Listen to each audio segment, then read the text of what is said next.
both.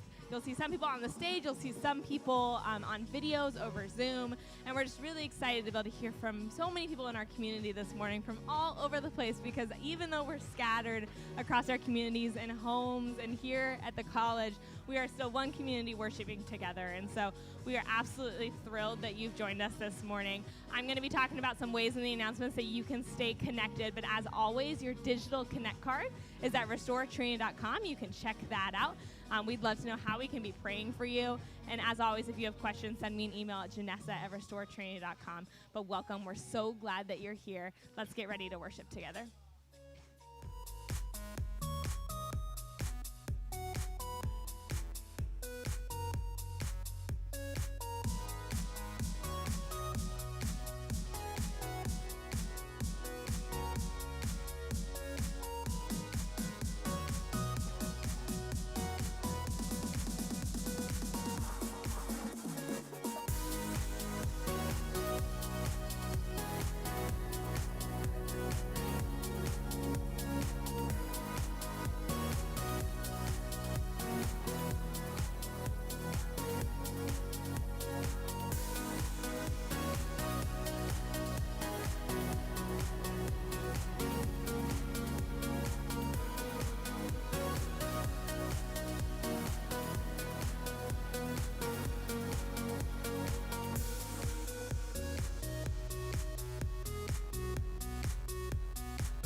Good morning. Let's stand together as we sing. Don't lose heart. And don't lose heart, oh my soul, oh my soul. And don't give up. There is hope. There is always hope.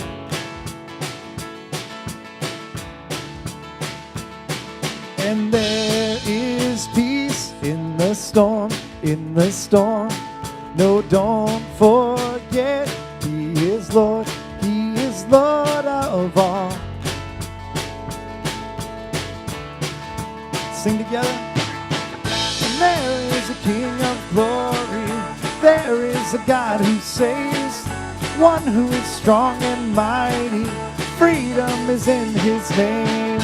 Open the gates of heaven, lift up a shout of praise. There is a lion roaring, Jesus the King of glory. So lift your eyes, stand in awe, stand in awe. There is one, only one, where my help comes from.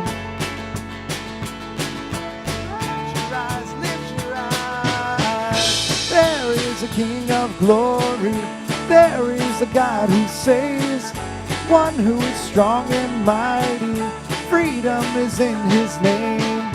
Open the gates of heaven, lift up a shout of praise. There is a lion roaring, Jesus the King of glory.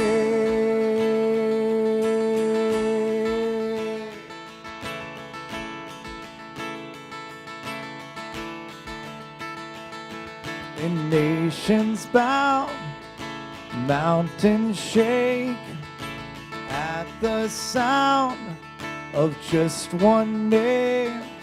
And over all, Jesus reigns, I know. Sing that again. Nations bow, and nations bow, mountains shake at the sound of just one name. Over all, Jesus reigns, I know. Oh, I know.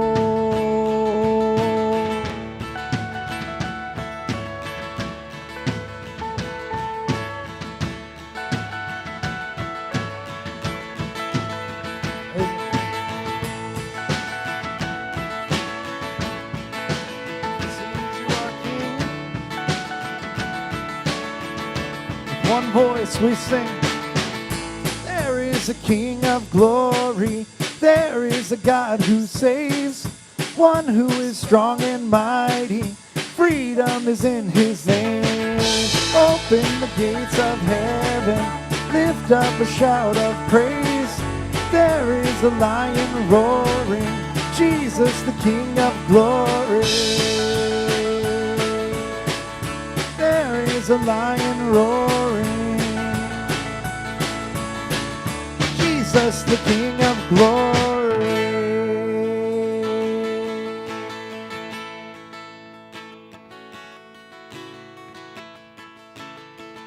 Through every battle, through every heartbreak, through every circumstance, I believe that you are my fortress, and you are my portion, and you are my hiding place. I believe you are the way, the truth, the life. I believe you are the way, the truth, and the life. I believe through every blessing, through every promise, through every breath I take. I believe that you are provider, and you are protector, and you are the one I love. And I believe you are the way, and the truth, the light. I believe you are the way, and the truth, the light. I believe you are.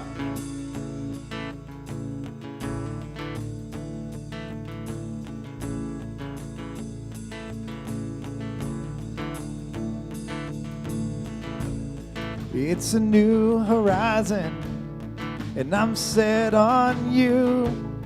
And you meet me here today with mercies that are new.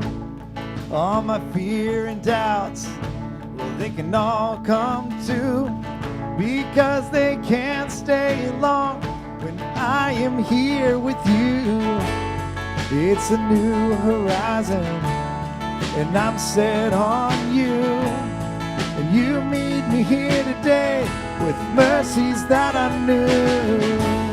All my fears and doubts, they can all come to, because they can't stay long when I believe you are the way, and the truth, you're the light.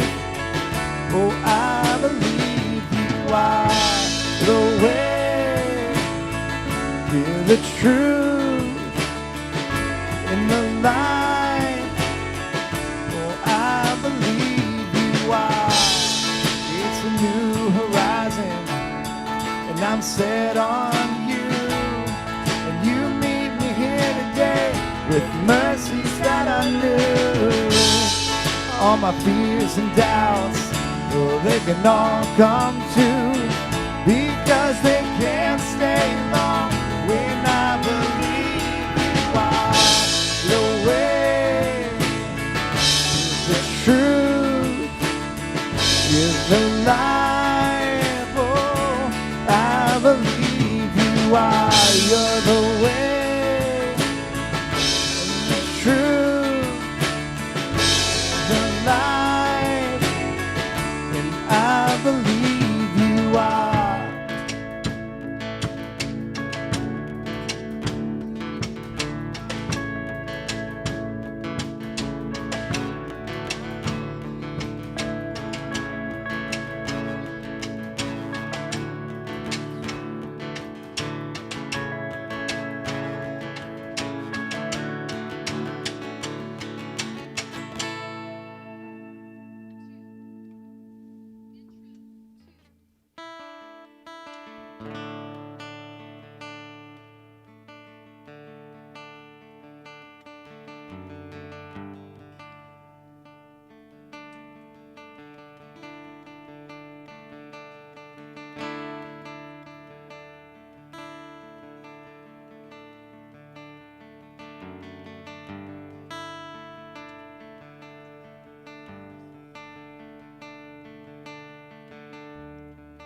There's nothing worth more that could ever come close.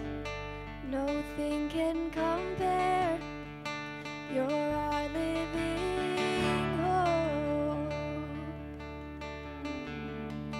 Your presence, Lord.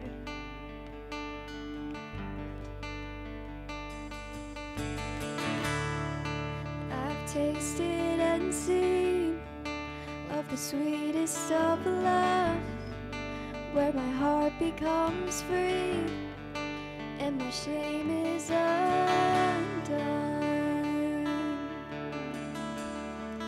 Your presence, Lord.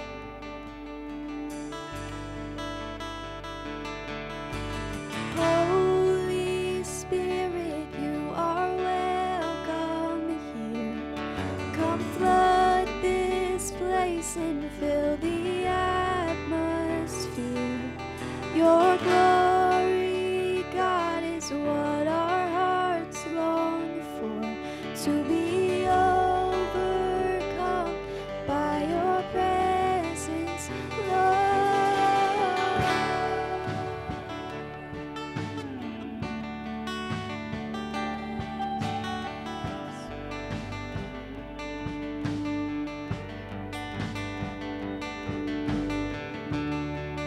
There's nothing worth more that could ever come close. Nothing can compare. You're our living hope. Your presence, Lord.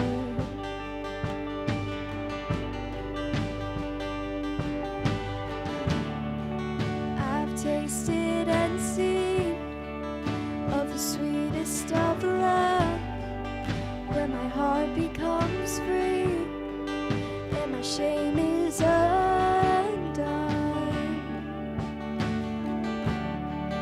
Your presence, Lord.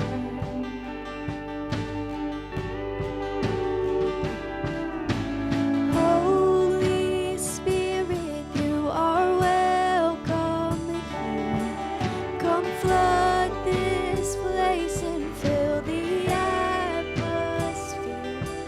Your glory, God, is what our hearts long for, to be overcome by your presence, Lord. Holy Spirit, you are welcome here. Come flood this place and fill the atmosphere. Your glory, God, is what our hearts long for, to be overcome by your presence, Lord.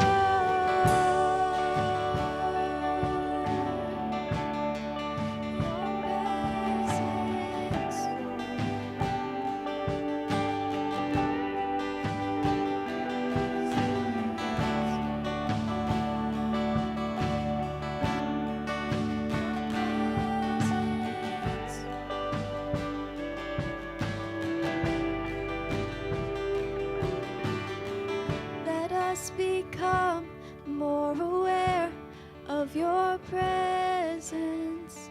Let us experience the glory of your goodness. Let us become more aware of your presence. Let us experience the glory of your goodness. Let us become more aware of your presence. Let us experience the glory of your goodness.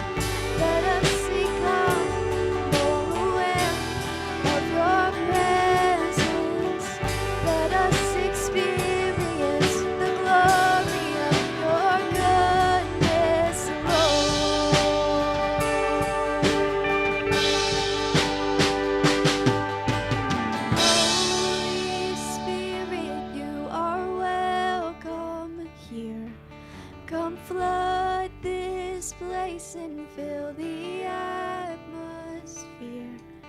Your glory, God, is what our hearts long for, to be overcome by your presence, love.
Excited for something new that we're starting.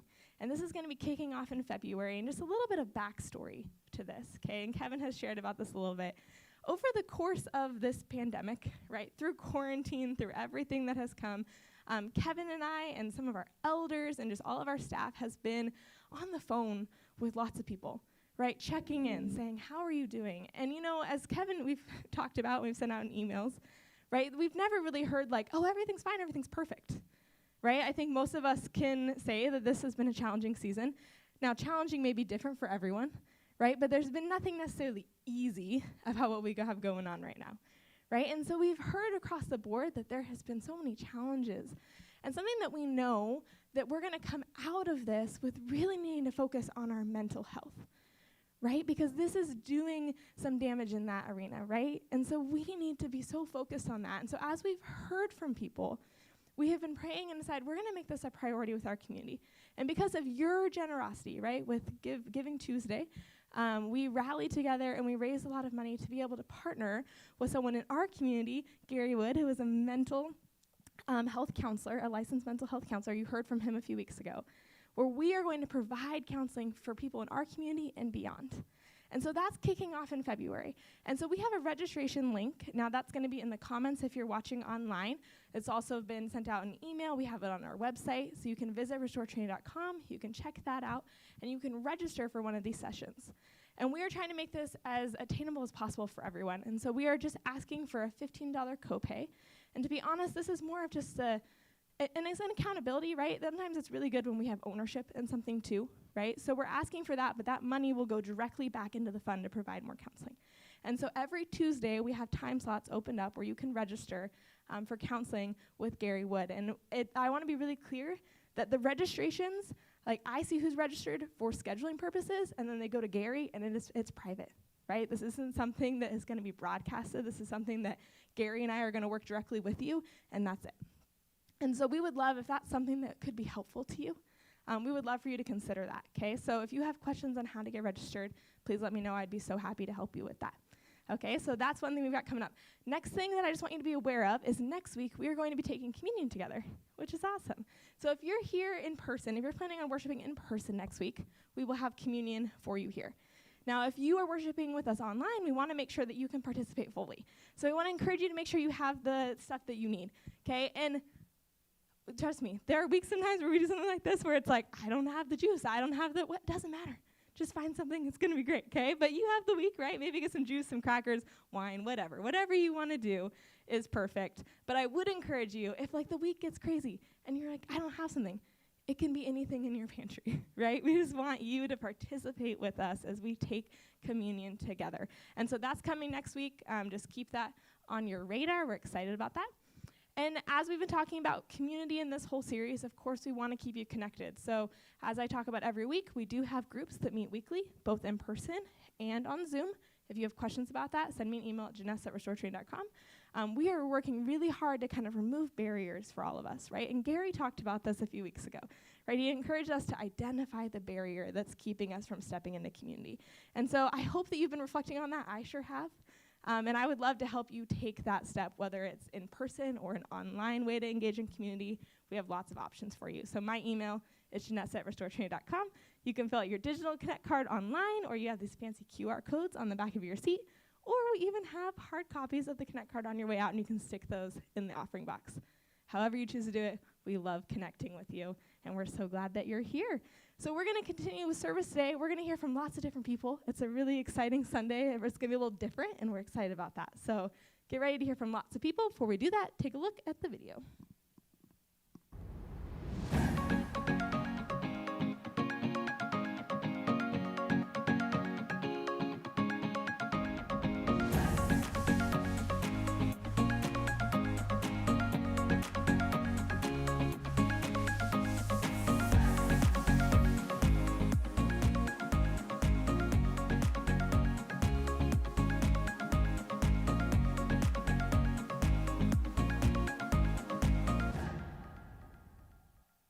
Morning. Good morning.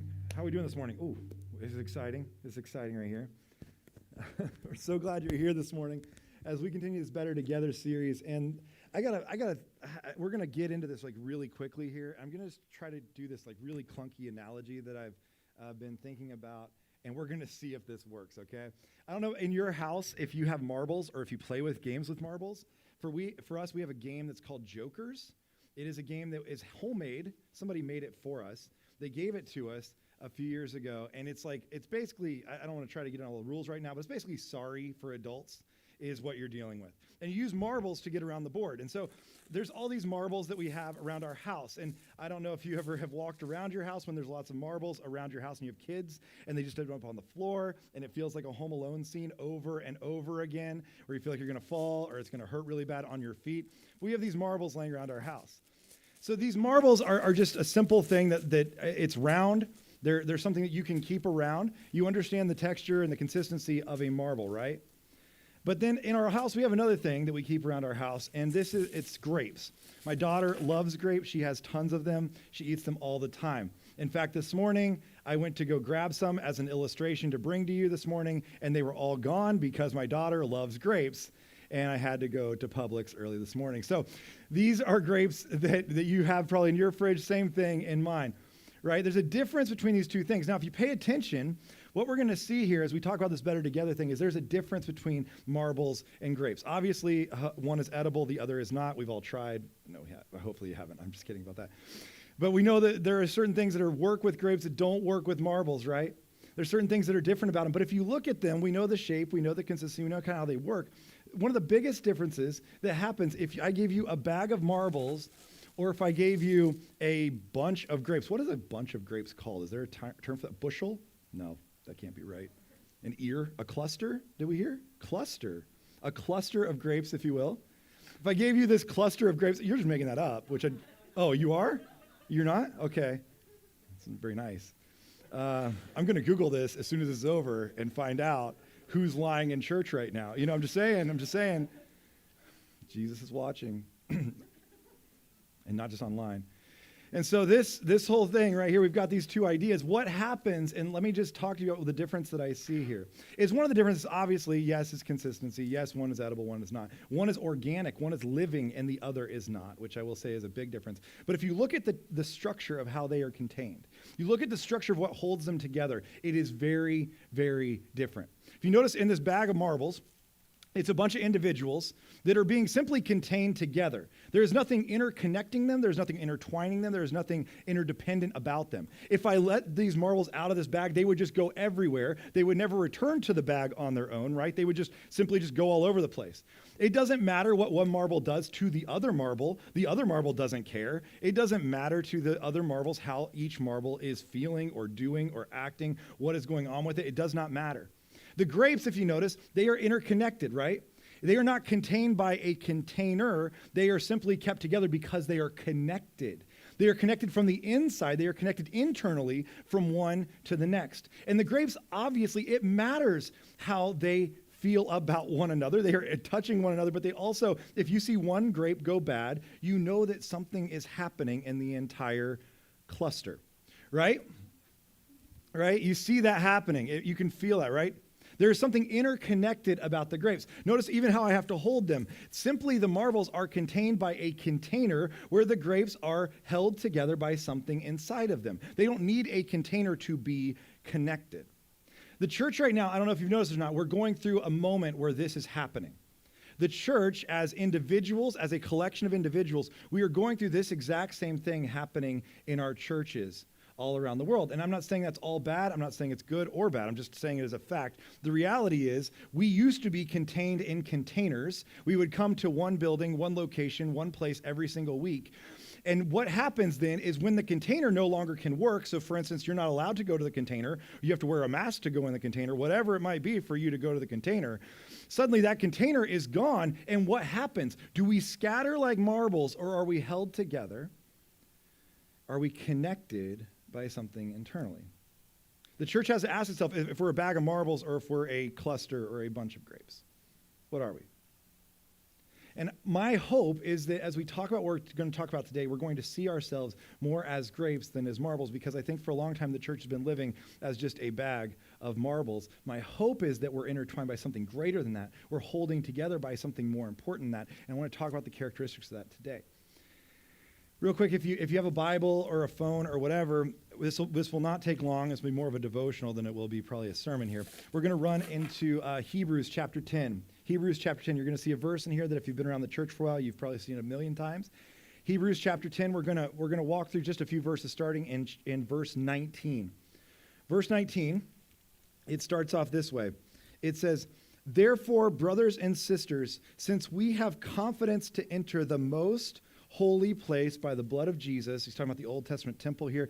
And if you know who wrote the book of Hebrews, please let me know, because nobody knows this answer. It's like a Banksy situation, and we all have our guesses, but nobody really knows. But it is something beautiful and really impressive. We also don't know exactly where they're writing to, but we know that this is an important thing to the church, and there's some really incredible language here. Yeah, we could get into that for a while about authorship. If you hear me say she is an author, yes, that's not a misquote. I have my own theories about who wrote this book. Anyways, it says, "By a new and living way opened for us through the curtain that is his body. Since we have a great priest over the house of God, let us draw near to God with a sincere heart, and with the full assurance that faith brings, having our hearts sprinkled to cleanse us from a guilty conscience, and having our bodies washed with pure water, let us hold unswervingly to the hope we profess. For he who promised is faithful." Real quickly, they're talking about the blood. When they're talking about these sprinklings, all these things, this is a little sacrifice in the Old Testament temple. She's referring back to this Old Testament temple practice where you would sprinkle with blood people to make them clean once again. Notice how it says that there would be shame undone, essentially, just as we sang, that the guilty conscience would be cleaned. That is something that is so important in community. We'll talk about that in a couple weeks, but that is such an important thing for us in community, is to be able to be in a place that is not full of, but yet is free from shame. That is critical. It says that after that, let us hold unswervingly to the hope we profess, for he who promised is faithful, and let us consider how we may spur one another on toward love and good deeds, not giving up meeting together, as some are in the habit of doing, but encouraging one another, and all the more as you see the day approaching. Many of us probably heard this verse that says we should gather together. Do not give up on meeting together. When you've heard this verse, again, I'm sure you've heard it more than once if you've been around church. This is a employing thing right here. It's a passionate plea, really. The way it's written is do not give up on meeting together. Think about the New Testament for just a second. As a whole, most of the New Testament is written by people who are planting churches. They're begging people to not give up on meeting together. Like most of the New Testament is actually about not giving up on meeting together, how important that is. That's most of what they're talking about. But right here, we see this do not give up on meeting together. Now, that word that is used there for meeting together is a word that maybe you're familiar with. In the Greek, it's synagoge, which is the same word as synagogue. Do you hear that word? Synagogue. It's again referring to the Old Testament where there was a group of people brought together. This is the synagogue. And what synagogue literally means is people coming together. And in the Old Testament, it meant that they would come together because God's presence was there. That's where God's presence was held. So they came together because they had this thing that internally connected them. What was it? It wasn't just a container. They didn't just come there because it was a container. They came there because there was something that internally and eternally connected them to one another. It was a synagogue. For us today, this is just something about humanity that we should understand. I was reading through Sapiens, which is just, it's a mind trip of a book. But if you haven't read it don't. It'll make your head hurt. It's really tiring. It's a huge book. But as you read through it, it's the brief history of all of mankind. So it's only about 2,000 pages of all of mankind and how we got to be here today. The thing that they would argue in this book, and this isn't like a Christian book by any means or anything like that. They believe in evolutionary process and all these things. But the thing that they say revolutionized humanity, the thing that makes us unique from every other animal on earth, every other being on earth, is the fact that you and I can believe in something greater than ourselves. We can believe in something we cannot see. That is a uniquely human quality. I don't know if you have pets. I have a dog. Her name's Hazel. If you come meet her, I'd love for you to meet her. She'd love to meet you. I guarantee it. She'd be so happy she'd pee on the floor. She pees on the floor every single time she meets anybody new. It's a really fun trick she learned. And so she does this every time. You're welcome to come meet her. Again, bring your own paper towels, please. But she will pee on the floor. And Hazel is a sweet dog. She has a great time. But I remember at Christmas, we put up, this is how my life's working these days, by the way. This is a little window into our home, is we put up stockings for our kids for Santa to come fill. And there was one that had Jane's name, there was one that had Oliver's name, and then there was one that had Hazel's name. She got a stocking because she cares. She totally knows what's going on. And so we were going to bed that night, and Jane looks at me, and she's like, I wonder if Hazel will be able to sleep tonight. And I was like, why? She's like, because she's going to be so excited that Santa's coming. I didn't have the heart to tell her at that moment a lot of things. One about Santa, the other about Hazel, and Hazel's inability to understand what was going on. We didn't have this talk, but she thought that Hazel could figure out or could dream up this character that she's never seen before, this person she's never seen before. If Santa did come in our home, Hazel wouldn't know it was Santa. Hazel would just pee on the floor because it was a new person. That's all she'd be able to do. She would not greet Santa. She would not know this is some magical moment. She wouldn't even know it's Christmas. She cannot visualize or put those things together. No other animal on earth, no other creature on earth has this soul within them that can actually not just see what's in front of them, but can see something greater. That's the synagogue. That's the thing that is not just connecting us to one another. It's connecting us to God, and that's what we are called to be. When we look at being a bag of marbles versus being a bushel of grapes, a cluster of grapes, I'm sorry, if we're this cluster of grapes, then we are going to have something internally within us, this soul within us that is also satisfied, not just by the community around us, but by the God within us. And this is what the author of Hebrews is saying. This is a synagogue. Now, real quickly, I want to go through three things. If you're asking, okay, so that's the what. The what is, we're looking at why we should gather together, or the what is gathering together. Let's talk about the why. Why should we gather together? Why is that important? Even today, why is that important for us to be better together in this way? So I want to go through three things really quickly. You'll find them right in that same passage. Stay right where you are, because I think the author of Hebrews, I think she gives us a really interesting insight to what we can do to be this kind of community, that kind of synagogue place. Here's what it says. Go back real quick to verse 24. Before it, they write, and let us consider. Let us consider. Let's stop right there. I think one of the things we can learn right here is that we have to consider one another. We have to have consideration of one another. This word can also mean compassion. We have to have compassion for one another. I don't know if you've noticed this or not. We live in a world that is radically divided. It is polarized, and it's getting more polarized by the day. And as it's divided and divisive, there is something about those followers of Jesus that must remain united even in the midst of divisiveness. And that comes through consideration of one another, compassion for one another. Compassion comes from understanding one another. I don't know if you've read the book Talking with Strangers by Malcolm Gladwell. It's a great read if you get a chance to read it, about how to deal with one another. And there's a test in there that I thought was very interesting. This was eye-opening to me. There was a test in there that they would put a few letters and then a few blanks, and you had to fill in those blanks. So, like, for instance, the first one might be T-O-U and then 2 blanks. So what would you fill in if you had T-O-U, 2 blanks? Some of you right now would put in tough, T-O-U-G-H, right?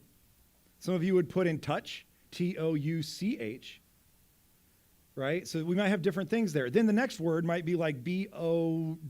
B-O blank blank. And some of you would put in maybe boss, B-O-S-S. Some of you might fill in those blanks with N-D. You might put B-O-N-D, bond. Very different word, right? So you might go through this whole thing. You might have different words that you're using, and you might put in a whole layer of things that would just be to fill out the page. Now afterwards, after these tests, they've done this multiple times. After these tests, they would hand your sheet that yours might say boss, it might say tough. You might have M-E blank blank, and you might have put mean, M-E-A-N, or you might have had M-E and you put mend, M-E-N-D. You might have had these options, right? And you might give it to somebody else, and they see boss, and they see tough, and they see mean, and they see that paper, and immediately what they think is, and this is every study, they think, well, this person has like a real ego. You know, they got a real problem with authority. They have a real problem with being the authority. They're mean, boss, tough, whatever.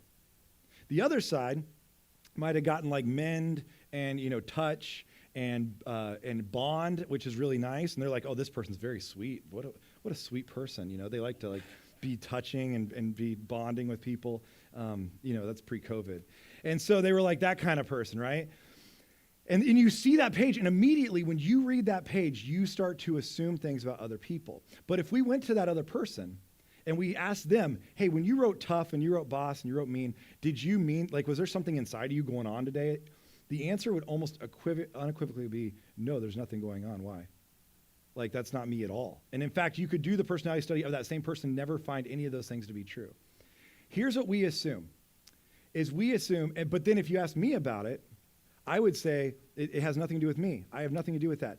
What's interesting is if you ask me, and I say, no, that doesn't represent me at all. That doesn't reflect who I am. You would still say, as you judge somebody else's paper, you would still say, but it is them. It is them. They are mean, and they are a boss, and they are tough because I saw it on this paper. This is called a false equivalency. And what it means is that we always assume, when I see that paper, I think, no, I'm not that person. I'm much more complex than that. But what we assume about somebody else is we assume that they are that simple. And their life is that simple. And we saw these words on the page, and therefore they are that person. The false equivalency in this test that has been done multiple times is that we assume that we are inherently complex. That me, as a person, you can't put me in a box. You can't judge me. There's so much going on in my life this week you don't even know about. I've got so much I'm carrying. I've got so much going on. I am a complex human being. But when I see you, I assume that you are a simple human being. That's what we do. We just assume, but your life's simple. Your life's one way. I judge you immediately on that, and therefore you are that way in my mind. Even though I know that you had a week too that was probably pretty crazy. I know you had things going on, the burdens that you are carrying. I know you had a tough time with some things too. I could figure that out if I just would consider others. This word consider is so important. If I would just consider you as complex as me, maybe I would learn something from you. If I would consider that maybe you have burdens as well as me, maybe I would be able to have compassion for you. This first word, consider, is so important. I'll never forget, I had a professor in college, and he taught us church ministry. He was a pastoral ministries professor, and he would come in. He was a really sweet man, and he would come in every single week, and he would sing this song. No joke. He would come into the classroom. He'd just stand in front of the classroom. Everybody would get really quiet. He'd start singing. He'd go, "He knows my name. He knows my every thought. He sees each tear that falls and hears me when I call." Jesus feels that way about you. Every single class, it was really powerful the first time, and then it was like, "Bud, are you okay? Like, are you need to talk or anything? Like, you all right?" But having every single time. But I remember him telling me the most important thing you can learn in ministry, the most important thing is these 3 words: other people exist. That simple.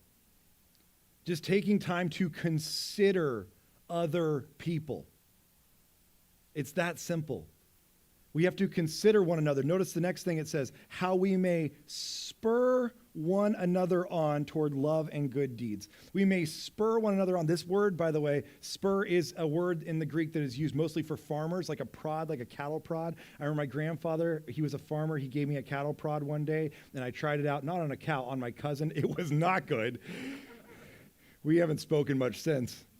But, I tried it out, and let me tell you, it shocks you. It moves you real quick. We need people to prod us on towards, what does it say, love and good deeds. We need people sometimes to push us. We need people who give us a look at our blind spots and say, this is what you're missing. These are the things you're not doing. This is accountability. We don't love this in our culture, but we need it. There have to be people in our lives who will tell us the truth about things, see the things we don't see, and push us towards love and good deeds. This word love here, when it says they're pushing us toward love in the Greek is the word agape. In English, we think love happens to us. It's like, I fell in love. It's a passive thing. Love just kind of comes at us, and we have no choice as to how it works. The word agape is the opposite. It's not something that happens to you. It's something that comes from you. And the choice here is that it's a daily choice to be in love or to be a person who loves other people. It is your choice to love. It is not a passive verb. It is an active verb, saying how we may love one another. We choose to love them, not passively, actively, and spur one another on towards good deeds. Now, we see this happening. Some of you love being that person, by the way. You love being the prodder. You enjoy being the one who speaks truth, and you like pushing people, and you know who you are. You love that job. That's great. And some of you are really good at it. And some of you speak truth, whether people want to hear it or not. That's great. But notice that that's one another, and we'll talk about more one another's in a couple weeks here. But that's one another that happens here where it says spur on one another. But notice the next thing it says about one another. Skip down into verse 25. It says, but encourage one another. It says, but encouraging one another. So notice you can't have one without the other. You can't just be the person who prods and pokes and tries to stir things up without also being a person who encourages. And how nice is it when you find somebody who's encouraging? This is not common in our culture. I went and saw my grandmother a few weeks ago. Her name's Elizabeth, and she's like the sweetest woman that maybe ever lived on the earth. And to her, everybody is the best at everything.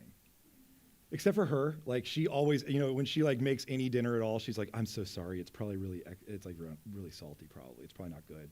And you're like, "It's really good, Grandma. You've made this for like 700 years. I think you've made the same recipe every single time. It's good. We like it. You don't have to complain about it or whine or tell us that it's bad. You don't have to lower our expectations. We want this. It's good."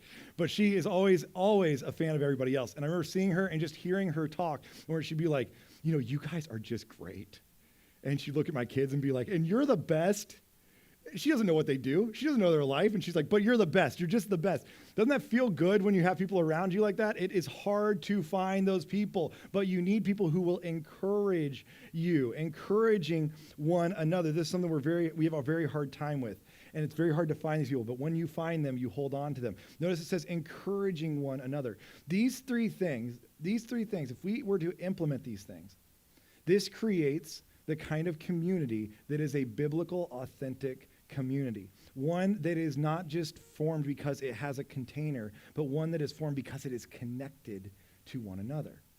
It's an internal connection, not an external container.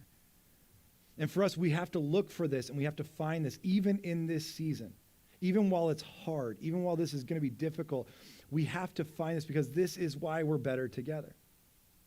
So this morning, what we're going to do is I want you to hear from a few people, both inside the church right now and actually people that are part of the church that are not able to come to church right now. You're going to hear from people that are here and not here. This won't take super long, but I just wanted you to be able to hear this because I want to peel back the curtain a little bit because sometimes you walk in this room and you're like, hey, where is everybody? Like, where are all the people that used to be here? What's going on? I want you to be able to see them because some of them are like still around. They're still doing stuff. They're just not able to be in here right now. But that does not mean that they are not connected. Because remember, this is not about being in a container. This is about being connected through Jesus. So I want you to hear what they're doing and what they're up to and be able to see maybe some ideas that you get about how you can even connect in this season. Maybe there are things that you can even do that are different than what you've been doing. So we're going to hear from my friend John first. Some of you know John Snell. He is a part of a few different Bible studies. I wanted you to hear about a few different things he's doing because they've all kind of changed a lot. He's been in some Bible studies that have just been a couple years old, and he's been in some Bible studies that right now are over 15 years old in this area. But he's had to move to Zoom, and he and his wife are not able to be in here because they're kind of in a high-risk category. And so I wanted you to hear from John and what's going on with John first, and then we'll talk with Melissa and Toby about what they're doing, and then you'll hear from the Serranos, and then you're out of here. So take a look at the screen here and hear from We from meet John. like this every single week. I mean, so for us, this isn't uncommon to be meeting over Zoom or to do this. And we still have found ways that for our group and for other groups that we found connection through Zoom, it's possible. And so I remember when this whole thing happened, our Bible study was fairly large at the time, actually. Like it was growing. We had a lot of guys in there. And then this whole thing happened back last, March or whatever. And we had to kind of disperse. And then it was like, what are we going to do? And so this, became an option of we can Zoom because people weren't feeling super comfortable. And it's not, I don't think it's anybody's favorite way of doing this. But at this point, it is a necessary and I think still a viable way to do this. And you've been in whatever you want to call them, small groups or community groups or Bible studies for years and years. This isn't a new thing for you. Right. Yes. So can you walk me through a few of the things that you are doing or the groups that you're a part of right now? Yeah, well, currently, the neighborhood Bible study, we're going through heroes, unlikely heroes in the Bible. And that's on the Wednesday evening group, couples co-ed group for the neighborhood. And that one's made up of people in your local neighborhood, right? Like in Esplanade, right. in your area. We started when we moved here. We thought we have a really nice amenity center, clubhouse here, and we thought it would be nice to put out an invitation and to the community just to see who would like to attend it. And we've been able to keep up pretty good attendance through this pandemic. We're meeting on Zoom. And so we've been fortunate to be able to keep it going. We certainly look forward to the day that we can meet together in person because there's an extra dimension there, I think, of community, of being able to meet in person. And so you have that group that's local in your neighborhood, so, and you have some other people from the church that are in that group too, because they're in your neighborhood, right? Yeah. Keith and Sandy are, and Jim and Carolyn are a part of our group as well. That's cool. So it's nice to have that, in general. I think one of the big advantages of community groups or small groups, whatever we call them, is to build long-lasting friendships. And Denise and I have been a part of small groups ever since we started following Christ. And as I look back through the many years of being involved in small groups, the number one advantage is building the friendships to where they become family, closer than family, if you will. We count many people through the years as family as close as our actual blood brothers and sisters, people that we've been involved in through the years. So community is very, very important from that aspect, building friendships that really become family. Yeah, and then you have another group that you've been a part of for a very long time, right? A men's group. We moved here 20 years ago, and we started a men's Bible study, or if you want, or men's community group that meet on Friday morning. And so it's a pretty eclectic group, you might say. We have a judge, and we have a guy that's retired now, not worth anything, but is a part of the group. So not contributing anything to society. Those retirees, man, you can't trust them, you know? And everything in between. So it's really freeloaders out there. And, you know, you build these long-lasting friendships, and I can call many of them my brother. As Christians or seekers or people exploring Christianity, if they're not a part of it, they're really missing out on something for their life. Yeah. Now we have we have our group, the Wednesday morning group that we do, that's the Bible study, and we've done that for, man, it's been over a year. I don't know how long we've been doing it, maybe almost 2 years now. And you've been a part of that group. And again, we've had the changes of being in person and having to go online and all those things. But we have a pretty consistent core of guys that are still getting together. We're starting to get comfortable with each other as we get to know each other on a little deeper level. And that's not natural for guys. You know, we're all Lone Rangers. You know, the three major benefits I came up with are the development of close friendships that I think men don't realize they need, but we really do need them as men.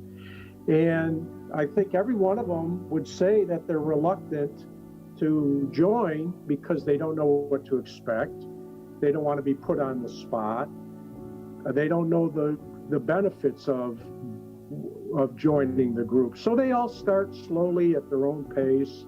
Yeah, and that's a hard thing for us to do. I mean, like you said, men, you know, you see men usually shoulder to shoulder. So when I look at guys, what they like to do is, if you look at men, they like to be shoulder to shoulder looking at the same thing, where women like to be face to face looking at each other. So to see two women at a Starbucks sitting across from each other just like this, you know, where it's just face to face, they're looking right at each other's eyes, that's fine. They can do that for hours. Guys are not wired for that. And now that's not saying that they shouldn't be, or that there's not something good about that. They like to be looking, so shoulder to shoulder, looking at like a screen, right? If I can sit next to somebody, look at a TV, watch a football game, watch a video game, watch whatever I'm watching, or work on something together, we like that. So when you're riding bikes with guys, there's a part where you're looking forward, you're not staring at each other, you know what I mean? And I think you're right. It's hard for guys sometimes to sit there and look at each other face to face, you know, like this. But I do think the benefits of it are, you know, what we have to focus on sometimes, and see that maybe it's out of our comfort zone, but that doesn't mean that it's something that isn't beneficial for us. I would actually say that I think it's one of the more beneficial things we can learn to do again is to actually, you know, have those conversations. And I think that's one of the things I like most about, whether it's our, you know, Bible study or different Bible studies, is I love hearing the different perspectives of the same thing. So when I read it by myself, I get what I get out of it. This is how my mind works. This is the way I read it. And which that's is, as far by as the I way, go. scary at times. Yeah. I mean, it's usually wrong. It's usually heretical, but I try, you know, and I'm also not good at reading. So that's a whole nother problem is who knows if I even know how to read. So when I hear other people that have their perspectives and they bring in their thoughts and their way of reading it or their interpretation of it, for me, that's what I take away from it a lot, is I'm like, oh, I never thought of that, or that's not how I would have taken that. But to know that somebody else does, it broadens my perspective of a verse or of a teaching or whatever. And I think that's something we can miss really easily if we just try to do it on our own, you know? Mm-hmm. And that's different than you giving a message on a Sunday. It's the interaction. So, you know, when all this kind of happened, you were meeting in person with all your different groups. You know, you were doing your neighborhood Bible study at your clubhouse, right? There in the Yes. neighborhood. You were meeting with your guys that you've been meeting with for, 20 years, some of them. And then we were meeting in person on Wednesday mornings. All of that, when everything kind of happened, you guys really didn't feel comfortable going out, like getting in big groups, Denise and I in particular, yes. Yeah, we're social distancing. We're the model for social distancing, the model to follow.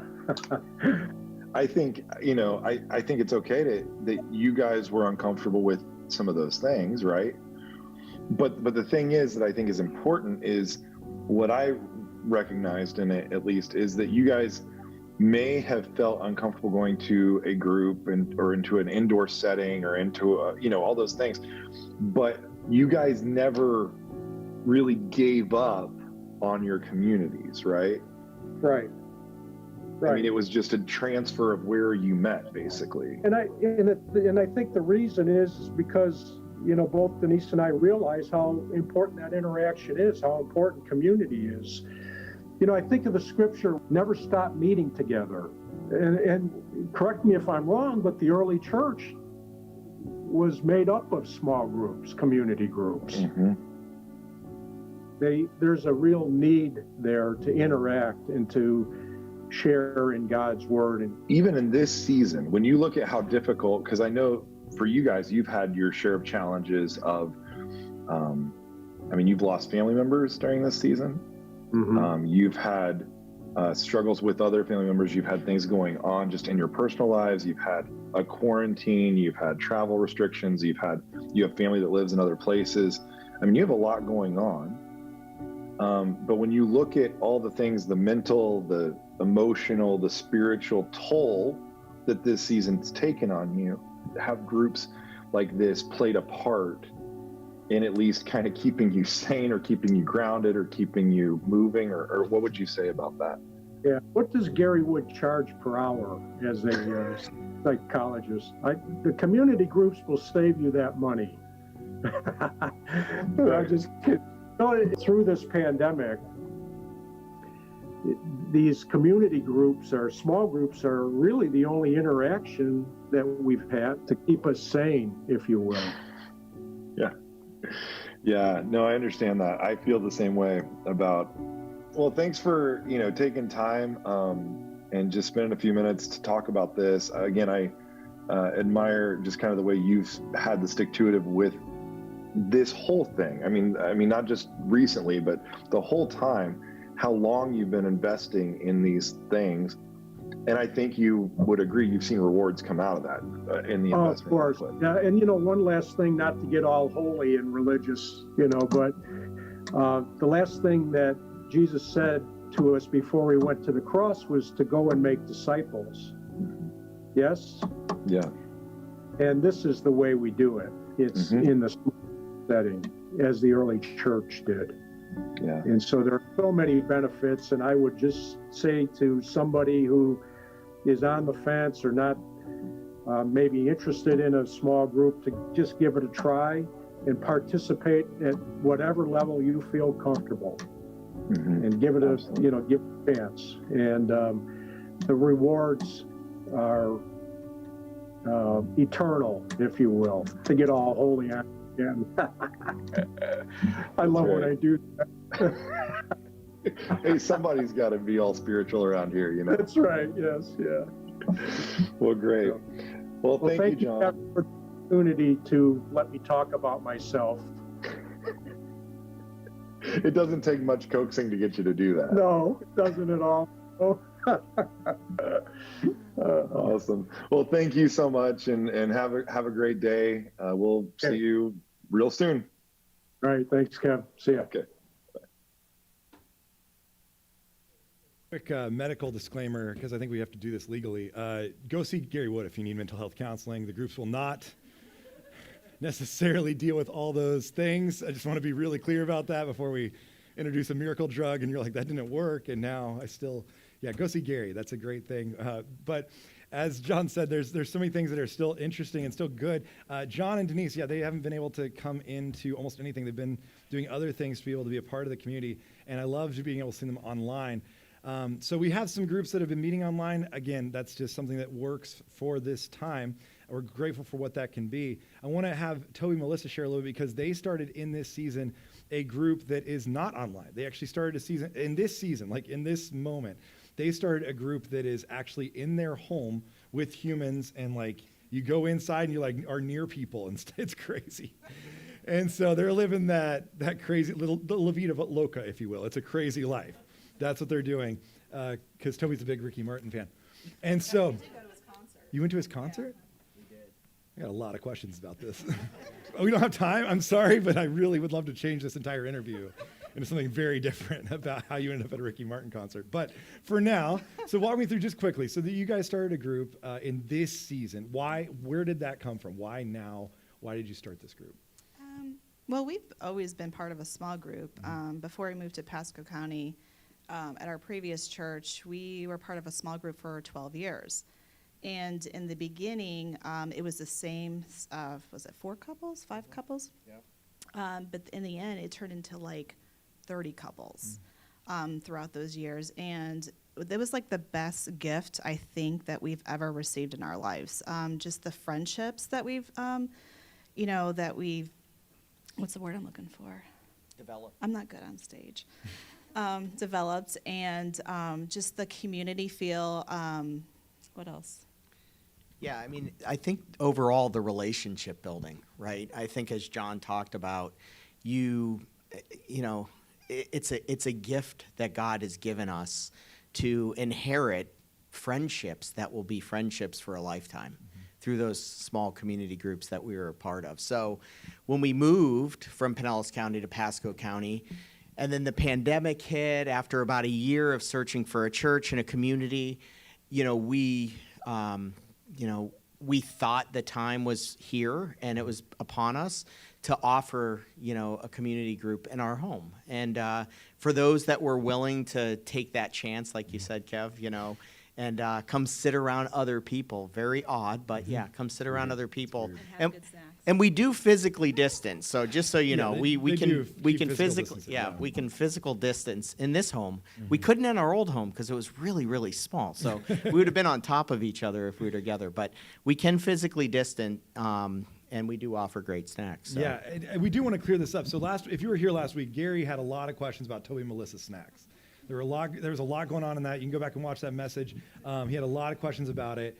And I just wanted you guys to get on the record for your side. How are the snacks? Tell us about the snacks real quickly. The reboot is coming next week. Oh, so it's not going to be So anymore. if you're coming to our house, it's going to be raw almonds and berries.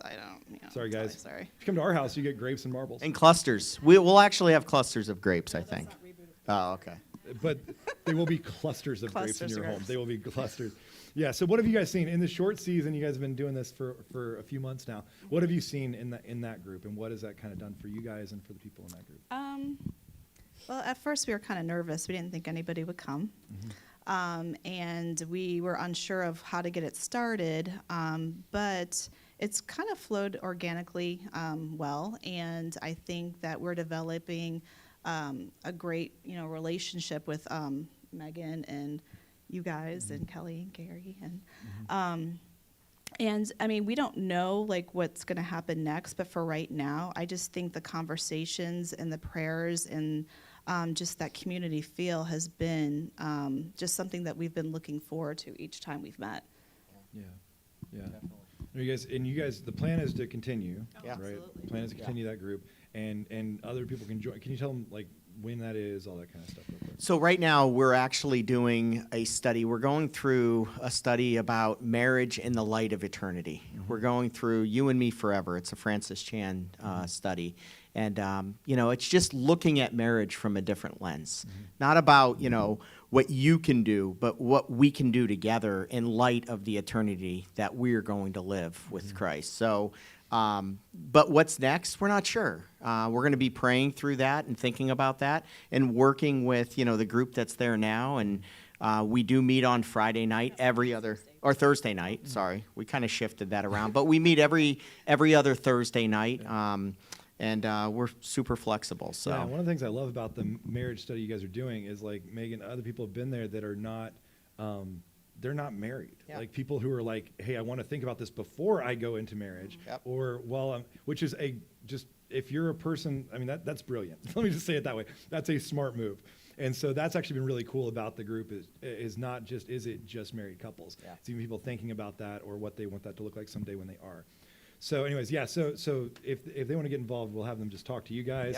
Yeah. Apparently, again, if you jump in next week, bring your own snacks, because they're not going to be great. I apologize about that. Apparently, we're going to have reboot snacks. And so, anyways, but thank you guys for doing that. I And do is there want anything to else add you in want to tell us about? something. Yeah. And it's just like something that if you were inside my head, you'd be exhausted because I'm always thinking about new things. But we live in a perfect community. And if you look at where we're located at, is that we have this big open space, and everybody can see what's going on from where we're at. And for a long time, Toby and I have wanted to enclose that space, put a fence up, have privacy. But the more I've thought about it, and it's like, why would we want to enclose the space? Why would we want to keep ourselves private in that way? Mm-hmm. We want the community around us to see what's going on and welcome them. Mm-hmm. So I mean, I haven't even talked to Toby about this, but my thought Breaking news. It's just Also, Gary, get ready. They may need counseling after this. We don't know what's about to happen. But just having our space, our groups meet outside so the community can see what is going on and feel welcome to join. Yeah. And not just keep it in an enclosed area, enclosed space to keep it private from the world. Yeah. Because I think that neighborhood, a lot of those houses were built to have community and open feel. And I don't really see that. I see a lot of people just still staying inside their homes and not, doing those kind of things. So we want to change that aspect and that look of what community feels. Yeah, absolutely. Yeah, it's really cool. Yeah, they tell us when you go into church planting, they say you no longer live in your backyard, you live in your front yard. You want everybody to see what's going on all the time and just be a part of that. And so yeah, that's really cool. So, well, thank you guys for doing that. And real quick, the next thing, this is going to be a short video, but Raul and Jess Serrano actually kind of did that. One of the things that I love that they're doing with their group is they were not able to be here in person for some different reasons. And so they were staying at home. And they saw people around their neighborhood who were like, hey, these are people who are not going to church yet. We have a relationship with them, but we want to invite them into our home and have a different kind of group on Sunday mornings where they're watching and doing different things. With some people who would not be ready to step foot in church yet. So I want you to watch that real quick because I love the idea of this, and then we'll wrap up. Thank you, guys. Thanks. Yeah. So I'm here with Raul and Jess Serrano, and I just want to hear a little bit of their story of one of the things that we've seen with them being better together. They've found some, I think, innovative ways to connect with people in this season where it's been hard and it's just been a difficult thing. You have to kind of think outside the box. I think they've done that in a way that I've really respected. And so I wanted you to be able to hear from them on what they've been doing. So walk me through just real quickly. COVID happens, right? The world shuts down. What does that look like for you and for your family during that season? We have a family of 6. So with kids ranging from 2 years old to 13 years old, it affected our lives in a lot of different ways. Suddenly we had a lot of people in one little house for a very long period of time, so we had to rethink a lot of different things. And for us to both have jobs and be working and have to bring that into the home as well, we just had to navigate a lot of new ways of working communication as well.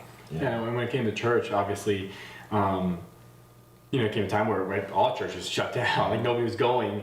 So at home, we, like most other churchgoers, we started to watch online and kind of try to do the online thing, which worked for the beginning. Mm-hmm. But then it came to a point where, I don't know, we felt I mean, our kids' attention span was then at like 10 minutes. So we would get like a good worship song in as a family. Then we'd have this one doing his own little Bible verse, and then we were watching the own.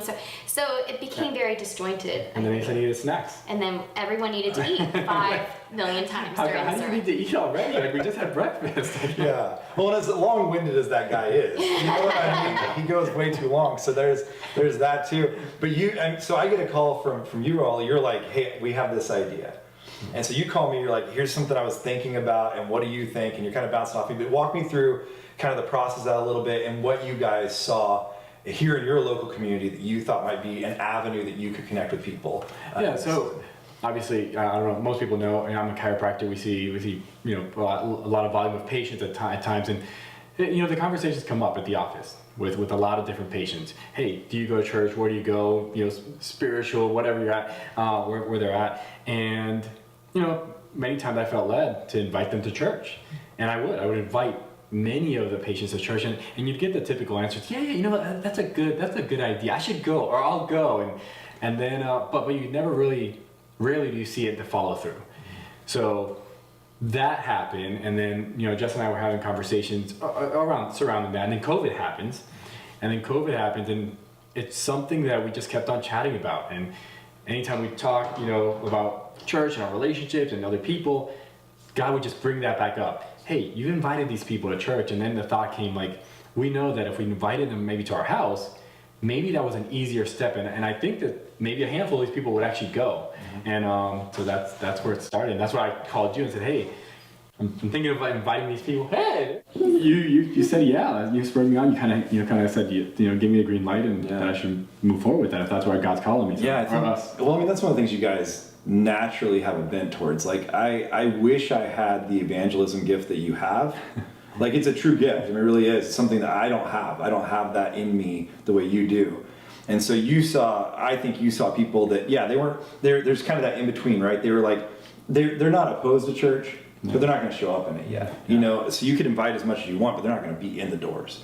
And you saw a place where it was like, here, we could have it in our living room. So you guys did that, right? You invited people to this living room. Yep. How'd that go? In the porch sometimes. In the porch. No, I think it was awesome because it just brings back the simplicity of what church can be, that you don't have to be able necessarily to give a sermon or to be able to sing with a guitar, but we were able to gather a couple people in our house and we just asked questions. And I think there was a lot of value in just bringing the conversations back and saying, let's talk about some of this church lingo or some of this scripture, and it was pretty easy. Like, we just try to make it comfortable for families. I don't know, it's just really personal. I think for us, my couple biggest takeaways so far from this is it's simpler than you think. And then that we all have that fear of I don't know what to say.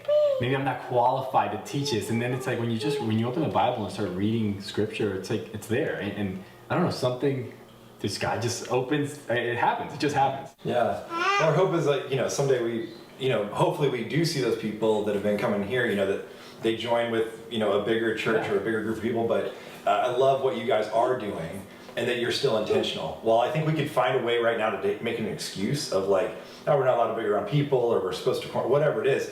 We could say, well, that's a good reason for us to just hole up and put this on the back burner, or let's just wait till it's convenient or whatever. I think we can use that as an excuse. I think you guys did a great job of finding a reason out of that, of why we could do this now and why this would be a good time to do this. Yeah, and one of the things, I mean, we talked about it too, like we love the group, but we also see, hey, there is a benefit to meeting in bigger gathering with other believers. And what does that look like? We don't know where this is going, where God's leading any of it, but we do see the benefit. That's why we go to the worship night. It's like we want that and need that. There's something inside of us that wants that, right? I think it brought back the idea of discipling as well. Even if I'm just talking to one person, that's when we can develop the relationship and have those conversations. And sometimes you get away from that, and now we're kind of returning to that idea of just me and you and being able to talk, and that's all you need to really develop a relationship with Jesus and with each other. Yeah, well, that's great. That's great. She's good with the baby. You see that? She got it, man. She's good. She can talk. She can handle the baby. So, anyways, I wanted just to hear a little bit of their story, and thank you guys for taking a few minutes to share with us. Absolutely. Sure. Appreciate it. Thanks, man.